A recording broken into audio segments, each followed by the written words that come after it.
Paul Bowen was co-founder of Britain's Royal International Air Tattoo. It's the world's biggest military air show with up to 500 aircraft taking part. Well, this is one of the best air shows, or the best really, because there's continuous action, just one after another. It's really wonderful. It's hands down the largest military air show in the world. The fans are spectacular.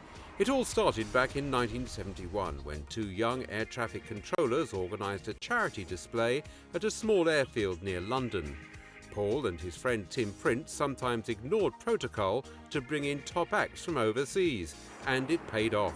One memory of suggesting that we went to the Austrian Air Force, and everyone in the Ministry of Defence had said, no, that's a total waste of time. They've got 30 aeroplanes and they've never left Austria. We wrote the letter and we had a lovely letter back that said, yes, we'd love to come. Nobody's ever invited us to anything. The show moved to Greenham Common and later to Fairford, both operational bases for the United States Air Force in Europe. The air tattoo attracts huge crowds who often see unique formations. Here, Britain's Red Arrows fly with America's F-117 stealth fighter. Air crews from more than 30 air arms gather to share their experience in an atmosphere of friendship and cooperation. It's Bowen's vision which has made all this possible. He had this great sparkle. He just had a passion for aviation.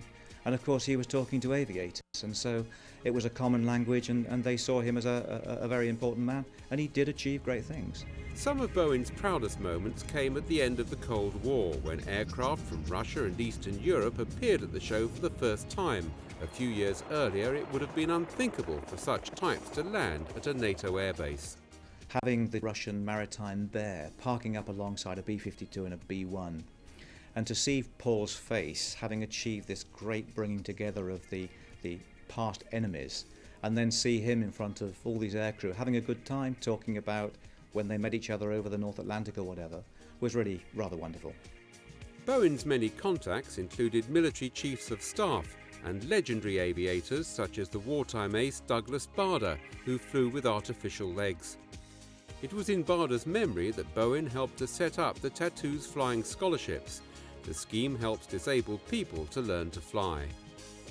For many years, the event has received royal patronage with visitors like Prince Philip, Prince Faisal of Jordan, and his father, the late King Hussein.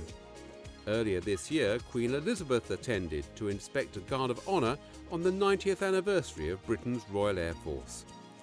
But Bowen sadly could not be there. In 2004, he died from cancer at the age of 57.